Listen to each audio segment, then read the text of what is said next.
team in the country. The question is, can they be beaten? Welcome to Eggheads, the show where a team of 5 quiz challengers pit their wits against possibly the greatest quiz team in Britain. You might recognise them as they've won some of the country's toughest quiz shows. They are the Eggheads. And challenging our resident quiz champions today are the Smelly Trainers. The team are all police trainers for South Yorkshire Police, and despite their team name, they are adamant that they don't actually smell. Let's meet them. Hi, I'm Dave. I'm 46 and I'm a police officer. Hi, I'm Eric. I'm 54 and I'm a police trainer. Hi, I'm Sean. I'm 39 and I'm a police officer. Hi, I'm Glenn. I'm 39 and I'm a police officer. Hi, I'm Jeff. I'm 35 and I'm a police officer. Welcome to your Smelly Trainers. Well, I'm not coming over to check whether you smell or not, but I see the trainer bit. Who added the smelly then, just because it kind of fitted? Yeah, that's thanks to Glenn. Nice play on words. Yeah. Well done there. And, I mean, but you are all still in the police force. You're all still police officers, yes. But you're just not on the front line. Not at the moment, no. Okay, and I mean, how many young junior officers do you train? We train. It varies. It's usually about a dozen at a time on an intake, and it can move up to about 18 people on an intake, and that can be maybe an intake once every month. Oh, I see. It's quite intensive, isn't it then? Yeah, it's a rolling 17-week course. Yeah. Goodness. So is it harder than actual police work? Psychologically, yeah, I think it can be. Yeah, it's very tiring. Yeah. Mentally. I can understand that. Well, hopefully you have a quieter time here on Eggheads and go home with the money. Let me tell you how much you're playing for. Every day there's £1,000 worth of cash up for grabs for our challengers. However, if they fail to defeat the Eggheads, the prize money rolls over to the next show.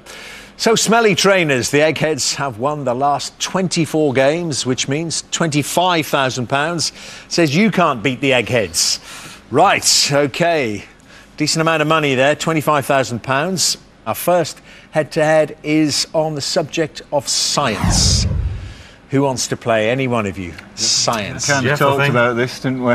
Yeah. Yes, it looks like it's going to be me then. All right, Jeff, and you can choose any egghead you like. What do we think? Should we take Daphne? Yeah? Daphne. Yeah. I love the way you're not concerned. Doesn't matter. You're absolutely right, though. They all have to be beaten one way or the other. OK, well, Jeff and Daphne, to make sure there's no conferring, Jeff, could I ask you please to make your way to the question room? OK, Jeff, let's see if we can get you off to a good start. Do you want to go first or second in this science round? I think I'll go second, please, Dermot. Means it's you, Daphne. The alligator is native to Asia and which other continent? Europe, Africa or North America? Well, I've been to Florida, seen the alligator, so it's North America. Not confusing them with crocodiles either. That's the right answer, yes, North America. She went to Florida, saw the alligator, and they worshipped her as her queen. I'm glad you can hear that, Daphne. No, You probably CJ being rude again. Absolutely, absolutely. We'll wash his mouth out with soap later. OK, well, Jeff, your first question. What is the largest gland in the human body? The heart, the liver or the pancreas? I don't think the heart's a gland. So it's certainly between the liver and the pancreas. I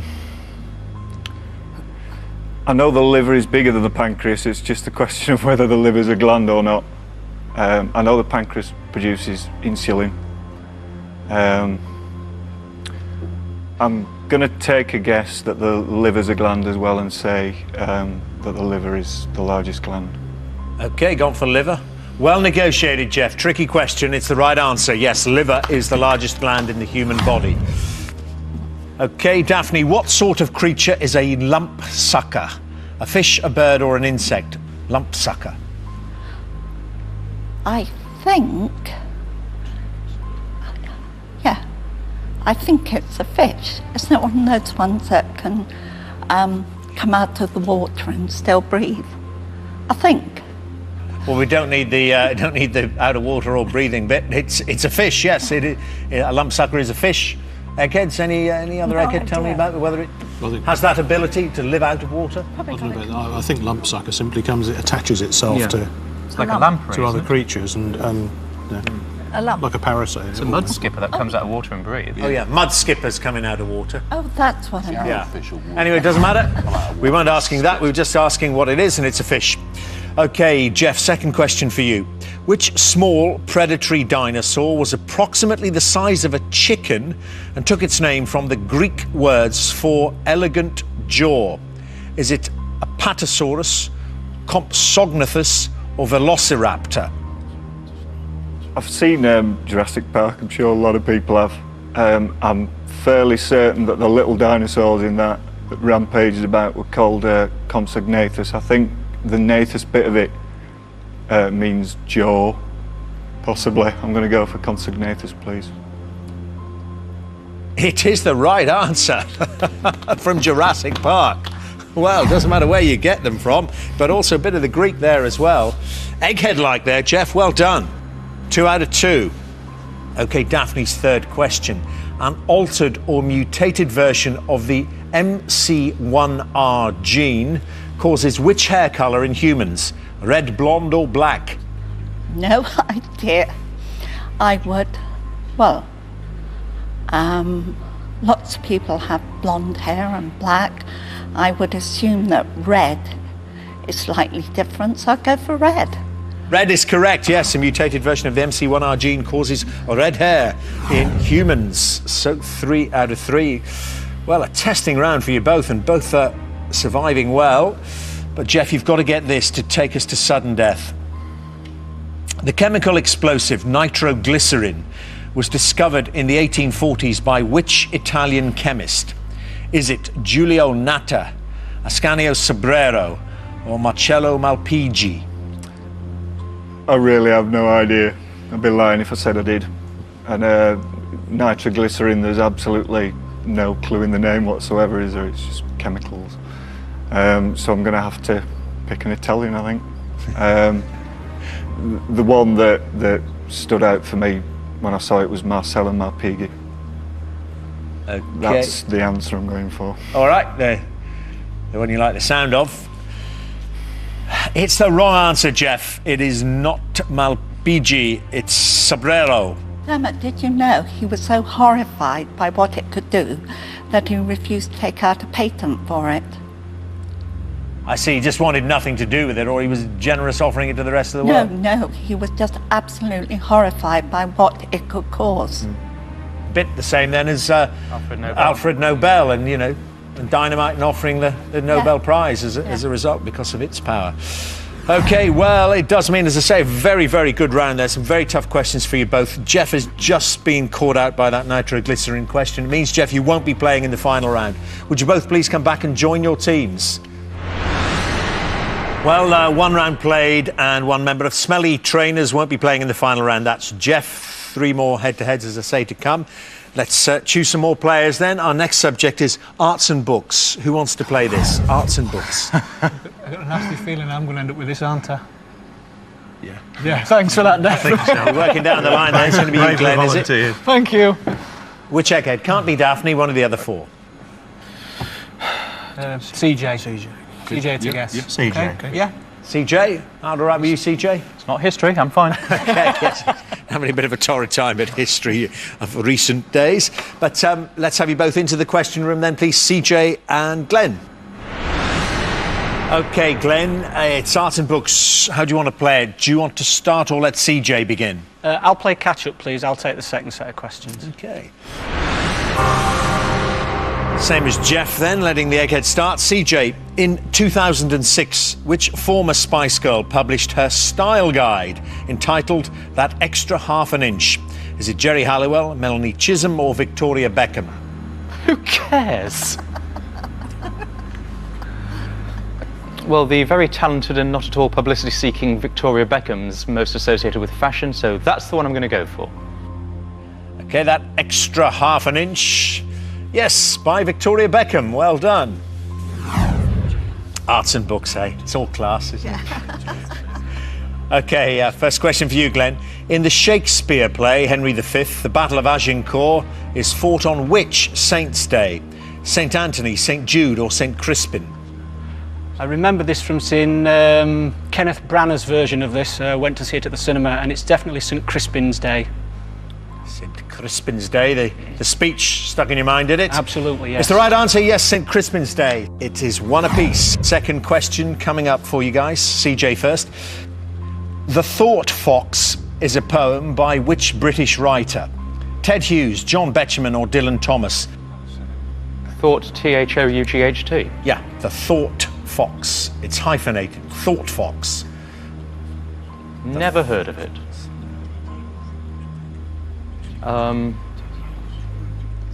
Well, I don't know. I mean, Betjeman and Thomas were both as mad as a box of frogs, weren't they? I've never heard of it. Betjeman. Okay, The Thought Fox is a poem by Ted Hughes. Ted Hughes. So is the tactic going to pay off for Glenn of putting you in first? To capitalise on it, you've got to get this. Glenn, The French Lieutenant's Woman is a novel by which author? John Fowles, D.H. Lawrence or Robert Graves? I don't know, but I've got a sneak, just a feeling that it's D.H. Lawrence. Is that your answer, Glenn? Yeah, go on, I'll say D.H. Lawrence. Okay, D.H. Lawrence, The French Lieutenant's Woman. Obviously, there was a film made of that as well. You got your last one from the film. Not this time, though. No. It's not D.H. Lawrence. It's John Fowles wrote The French Lieutenant's Woman. So, a let-off for CJ. Stays all square. Not only is it my favourite book, I was actually in Lyme Regis when the film was being made. Oh yeah, that was a while back. I was only about 1 or 2, obviously. Yeah. Meryl Streep, I remember, in it, wasn't it? Jeremy Irons, Penelope Wilton. Okay, right, well, it stays all square, as they say. One each, both failing on the second question. Will this sort out the winner? CJ, of which young composer did Mozart comment, "Keep your eyes on him, one day he will make the world talk of him"? Bach, Beethoven or Brahms? Well, Mozart's dates are 1756 to 1791, and Beethoven was born in 1770. So he'd have been 21 when Mozart died, so they certainly overlap. I haven't heard the quote, but I can imagine it would be Beethoven he would say it about, and obviously the dates are right, so I'll try Beethoven. That's the advantage of being an egghead, knowing those dates. It's the right answer, yes. Mozart said of Beethoven, "Keep your eyes on him, one day he will make the world talk of him." So, a bit of a reverse, Glenn, in terms of your fortunes on this question. You've got to get this right now to stay in the game. "Oh, to be in England, now that April's there," are the opening lines of the poem Home Thoughts from Abroad by which 19th century poet? Robert Browning, John Keats or William Wordsworth? I have absolutely no idea on this. I know William Wordsworth was famous for the Daffodils, which is a spring kind of a poem, but I've got a feeling that John Keats spent some time abroad, so I'm going to go for John Keats. Okay, certainly did spend time abroad. But it's Browning. The answer is Robert Browning wrote Home Thoughts from Abroad. So from a very promising start, Glenn, it rather declined for you with those last 2 questions. It means you won't be playing in the final round. CJ, you're through. Would you both please come back and join your teams? Okay, I think some unlucky performances there in the question room there. Just not going the right way for Smelly Trainers. Lost 2 brains from the final round at the moment, but 2 more head-to-heads to come, so it can be all square in that final round. We're going to play a sport category now. I wonder if any of you are keen to play this. From Dave, Eric or Sean. Sport. Yeah, I'll play that one, dude. Oh, you are keen. You are keen, Dave, aren't you? I'm keen not to have any of the others. Yeah. Okay, so when it came out, you'd have it. Okay, so Daphne and CJ have played, so it's Chris, Kevin or Judith? I think I'll play Judith. Judith, on sport. Just what I need. You won the last time you played, I remember. I did. I'm better at it than I was. A lot better. Okay, let's have then Dave and Judith into the question room, please. Okay, Dave, what do you want to do? Do you want to go second, like Glenn or Jeff, or do you want to start? I think we'll buck the trend this time, Dermot. I'll try first, please. Okay, try it another way. See if it succeeds. Good luck, Dave. It's sport. Kenny Dalglish scored 172 goals for which English football club? Manchester United, Liverpool or Arsenal? Okay, one of my weak points I would say is football, but I'm pretty confident on this one that it's not Manchester United, so it's between Liverpool and Arsenal, and I'm going to plump for Liverpool. Yeah, absolutely right. Yes, Kenny Dalglish. Liverpool, 172 goals in his career. Judith, your question. What colour was the racehorse Desert Orchid? Chestnut, grey or bay? What colour was the racehorse Desert Orchid? He was grey. And greys often don't win races. I mean, you know, they're less likely than other colours. I think the thing is they're just as likely, except there are fewer of them, and the punters all kind of their eyes are drawn to them. Is that true? They all seem to tend to go off favourites. Yeah, bookmakers apparently love grey horses, but Desert Orchid confounded the bookmakers by winning an awful lot as well. So there we are. It's one each. OK, Dave, second question. What name is given to the closed-off area behind the pits where Formula One teams set up their operations and give their interviews? Is it the pen, the ring or the paddock? Yeah, I'm going on a gut feeling on this one, Dermot. I think I'm going to plump for... Paddock is horse racing, isn't it? I think the paddock's horse racing, so I may be changing my mind there. I'm going to say the pen. OK, the pen. You were thinking the paddock, were you? I was thinking of paddock, but then I'm thinking that's possibly horse racing. Yeah, well, I mean, there is a paddock in horse racing as well, but also in Formula One, it is the paddock. So that's incorrect, not the pen. OK, Judith, second question, chance for the lead. The fast bowler Alan Donald represented which country in international cricket?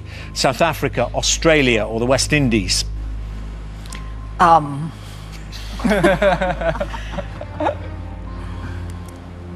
Donald. Alan Donald. God, I don't know.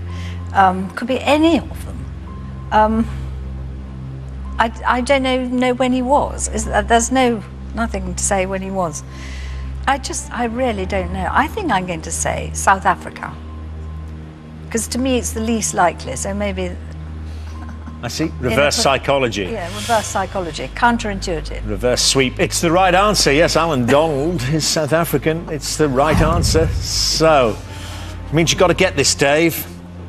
Who did Joe Calzaghe defeat in November 2007 to hold the WBA, WBC and WBO World Super Middleweight titles? Did he beat Jeff Lacey, Mikael Kessler or Bernard Hopkins? Yeah, Calzaghe fights Bernard Hopkins in April of this year, and he beat Jeff Lacey very well in 2006. Last year it was the Dane, Mikael Kessler. Yep, can't argue with that. That's absolutely right, and all the background, and all his future fights, past fights. You're a boxing fan then, Dave? Yes, very much so. Why did I ask that? OK, but Judith's been playing well. She just needs to get this to put her through.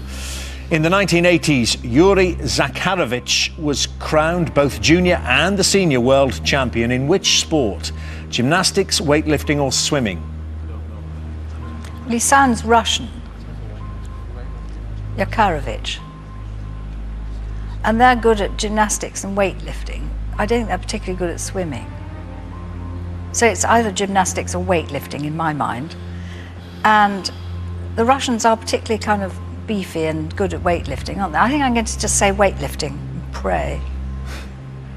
Okay, pray. Yuri Zakharovich was crowned both junior and senior world champion in weightlifting. It's correct, Judith. You're through to the final round. Bad luck, Dave. Seems to be the story of the Smelly Trainer's performance so far. Just the odd slip up there. And these Eggheads really on form, getting straight through. Would you both please come back and join your teams? OK, as it stands now, the Smelly Trainers have lost 3 brains from the final round. The Eggheads still haven't lost one. So let's change that now, we hope, with our next subject, our last head-to-head. It's entertainment. And Eric or Sean to play entertainment. I think that'll be me, Dermot. All right, Sean, who would you like to play from the Eggheads? Daphne, CJ and Judith all performed. So that leaves Kevin and Chris. I think we'll go for Chris. Yeah. I thought you might. So did Chris. OK, let's have Sean and Chris into the question room then. OK, Sean, always the challenger's choice. Do you want to go first or second? I think I'll go first. Let's see if we can get you through to the final round. Sean, your question. Who played the title character in the 1982 film Conan the Barbarian? Lou Ferrigno, Jean-Claude Van Damme or Arnold Schwarzenegger? Well, there's a real wealth of acting talent to choose from. I know it's not Lou Ferrigno because he played the Hulk. Jean-Claude Van Damme, never seen one of those films, and I think I'm probably very wise doing that. I know it's Arnold Schwarzenegger. I love the way you said that, real wealth of acting talent. No irony at all. Yeah, it's Arnold Schwarzenegger, Governor Schwarzenegger, of course, now. Conan the Barbarian. Not a lot of talking in, I remember, from Arnie, having had the mishap of going to the cinema to see that. Just a bit of grunting, really. Yeah, lot of grunting. Speak English at the time, could Grunting and rippling. I'm not sure he did speak much English. No. OK, one to you then. Good start, Sean. Chris, which actress married Tom Cruise in 1990? Meg Ryan, Nicole Kidman or Julia Roberts? They have a messy divorce a few years later. Was Nicole Kidman. Yes, Nicole Kidman is correct. Married Tom Cruise in 1990. Sean, Duncan Bannatyne appears on the panel of which TV reality show? Is it Strictly Come Dancing, The X Factor or Dragon's Den? Well, I know it's not Strictly Come Dancing. Although he owns very many gyms, I don't think he's got an interest in dancing. The X Factor, I think he'd fit in quite nicely there, but no, he's not one of those. Dragon's Den is one of those. Yeah, he's a dragon. It's the right answer. Well done. And as you threw in there for free, Sean also owns a lot of gyms. OK, Chris, which boy band released a cover version of the Michael Bublé hit single Home in 2007? Westlife, Take That or Boyzone? I think Westlife and Boyzone are both a bit passé, but Take That did get back together again in '97, so I'll say it's Take That. OK, Take That. Home in 2007. Yeah, but Westlife's still around as well, and it's them. Westlife, not Take That. Incorrect. So, there we are. A real chance now for Sean to go through to the final round. If you get this right, Chris doesn't face another question. Sean, in 2007, which band had their first UK #1 album with Long Road Out of Eden, released 33 years and 7 months after their first record? Was it ABBA, the Eagles or the Clash? I know this one because I got it for Christmas. It's the Eagles. That's why it probably became a #1 album. You and thousands of others bought it. Yeah. Long Road Out of Eden by the Eagles. It's correct. You're through to the final round.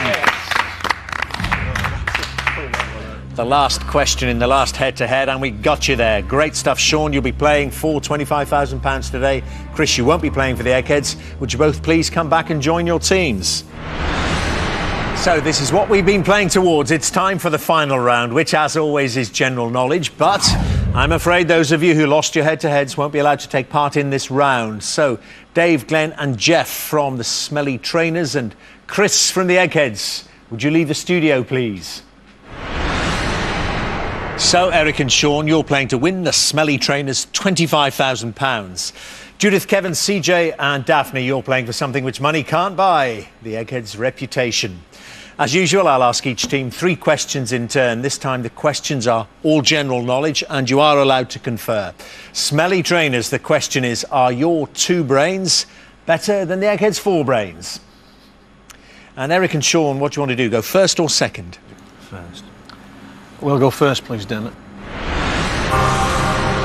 Okay, you certainly can. Good luck, guys. £25,000 perhaps at stake here. Your first question.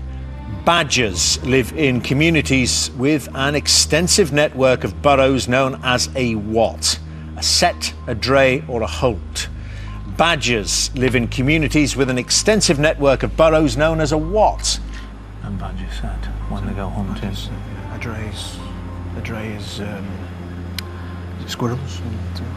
I do know badgers are set. I'm fairly confident it's a set. It's a set. Badgers set. It is right. Yes, good start.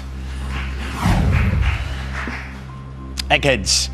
Peggy Guggenheim is a name associated with which field of the arts? Ballet, opera or visual art? Peggy Guggenheim is a name associated with which field of the arts? Visual art. Visual art. There's a visual. Peggy Guggenheim Museum in Venice. Yeah, in Venice. Yeah, that's right. Visual art, Dermot. Visual art. Philanthropist who donated money for the foundation of galleries and as well. There's a Peggy Guggenheim Museum in Venice, full of sculptures and paintings. Quite a few Guggenheim galleries around the world, aren't there? Yeah. It is the right answer. Visual art is correct.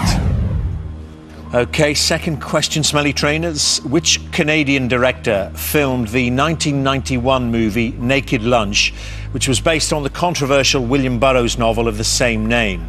David Mamet, David Lynch, or David Cronenberg? Which Canadian director filmed the 1991 movie Naked Lunch, based on the controversial William Burroughs novel of the same name? There's something in my mind that says David Lynch, because he's always been linked with things that have been rather controversial. He did Twin Peaks, which was controversial about that same time. Right, I don't know. He's got an American accent, whether that's Canadian, I don't know, but I'd say David Lynch. David Lynch. David Lynch, the movie The Naked Lunch. It's David Cronenberg. I'm sorry, David Cronenberg, not David Lynch. So, Eggheads, chance for the lead. Lithium, sodium, potassium, rubidium and francium are elements belonging to which group in the periodic table? Noble gases, alkali metals, lanthanides. Lithium, sodium, potassium, rubidium and francium are elements belonging to which group in the periodic table? They're alkali metals. So. You know your periodic tables, don't you? They are alkali metals, that is correct, Eggheads. So 2 to you. Right, Smelly Trainers, concentrate. Listen very carefully to this question, you've got to get it. Which writer, born in Dublin in 1856, won the 1925 Nobel Prize for Literature? Is it James Joyce, Samuel Beckett or George Bernard Shaw? Which writer born in Dublin in 1856 won the 1925 Nobel Prize for Literature? James Joyce. That's the name I have in my mind. Well, I'm only going on James Joyce or George Bernard Shaw, and it's a complete guess for me, either one. So if you've got that in your mind, I'm happy to go with that. Hopefully I'm not wrong, but we'll go with James Joyce, damn it. James Joyce won the Nobel Prize for Literature in 1925. You think it's not the right answer. It was George Bernard Shaw. George Bernard Shaw won the Nobel Prize for Literature in 1925, which means, Eggheads, you've won.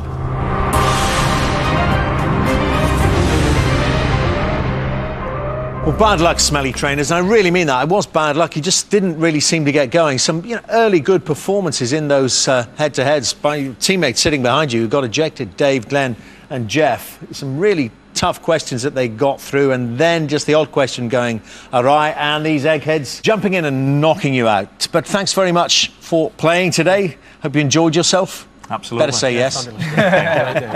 But the Eggheads have done what comes naturally to them. That winning streak continues. I'm afraid you won't be going home with the £25,000, which means, of course, the money rolls over to our next show. Eggheads, congratulations. Who will beat you? Join us next time to see if the new challengers have the brains to defeat the Eggheads. £26,000 says they don't. Until then, goodbye.